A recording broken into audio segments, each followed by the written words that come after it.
नमस्कार अनुस किचन को आपण मानकर स्वागत। आज आम बनैवा को जाऊँ पालक कटलेट। पालक कटलेट बनैवा पालक शागटी को भल भाव धोई एपरी छोट छोट कर काटी रखी दिंतु। पालक कटलेट बनैवा अन्य सामग्री गुड़िक होउची बुट डाली। ए बुट डाली को मु भेदई सिझे देछि जेमती यह गोटा गोटा होई रहिबो, जेमती पूरा नरम न होई जिवो। छाणीबा पई तेल, बेसन, गोटे पियाज, 6-7 पाखुडा रसुण, छोट अदा खंडे आउ 2टा कंचा लंका। कटा होइतिबा पियाज, रसुण, अदा आउ कंचा लंका को भलो भाबरे छेची नियंतु। आपण माने देखि पारुथबे अदा, रसुण आउ लंका को भलो भाबरे छेची नेछि। कड़ा को गैस ऊपर बसई दिंतु एवं गरम हो गले सेतिरे 2 बड़ चामच तेल पकांतु।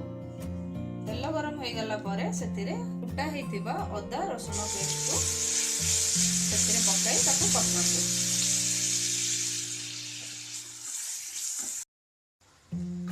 अदा रसुण टी भलो भाबरे हेई जाईची। आमे सेतिरे एबे पालंग शाग को पकाइबा।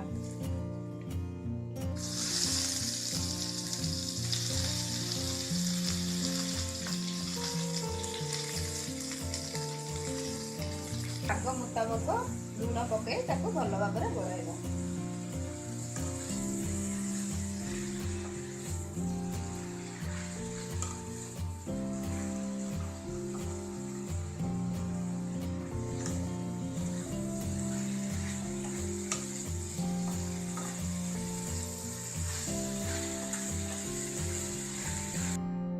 पालंग शागरू पूरा पानी बाहरी गले सेटा पूरा मरी गला परे पानीटा आमे सेतिरे सिझा हेतिबा बुट डाली के पकई देबा। ए बुट डाली सिझैला बेले मु सेतिरे लूण आ हळदी पकई दिली। आपको भल करी पानी मरिया पर्यंत आमे गोळेइबा। आपण माने देखि पारुथबे एथरु पानी पूरा पूरी मरी जाईची। एबे हमें यहाको किछि समय ठंडा हेबा पई छाडी दबा। बैटर प्रस्तुत करिवा पई आवश्यक मुताबक बेसन नियंतु। सेथिरे अल्प हळदी, लूण आ खाइबा सोडा किछि पकई गोळै दियंतु। ब्रेड माने पारुटी की भल भाबरे गुंड करी एई बळिया करी रखंतु।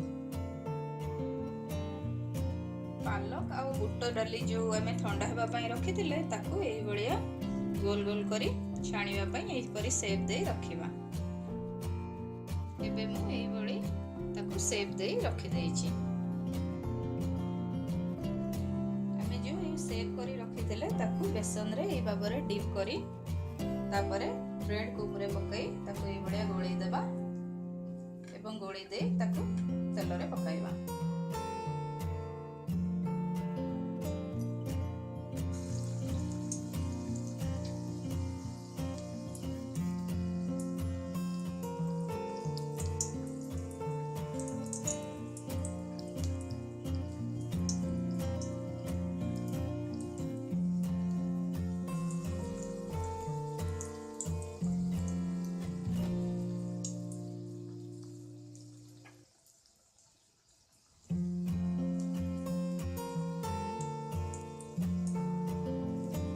बेसी हाई आंच रे बसैबे नहीं, आपको मीडियम गैस को मीडियम रे रखी छाणीबे।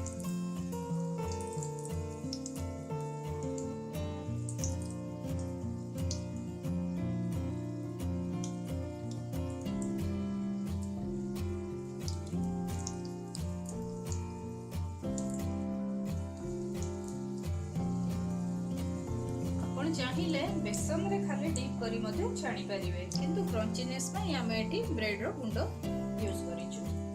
मु गोटे सेमती बेसन रे छाणी देखै दउची।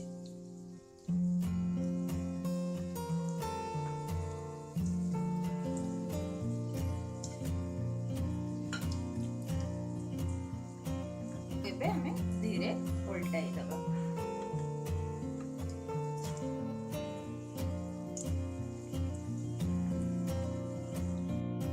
आपण माने देखि पारुथबे यार कलर हे गलानी, यह पूरा पूरी भाबरे रेडी हे गलानी। बेसन रे जो खाली करथिले एटा भी अलगा जणा पड़ुची आपण देखि पाउथिबे। हमें एबे याको बाहर कर लेबा। एबे यहा पूरा पूरी भाबरे रेडी हो जाईची। जदि आपण मानकु मो वीडियो गुडी को भल लागुतबो तबे लाइक एवं शेयर करंतु। मोर वीडियो गुडी को प्रथमे देखिबा पई सब्सक्राइब करबा को भूलंतु नाही। धन्यवाद।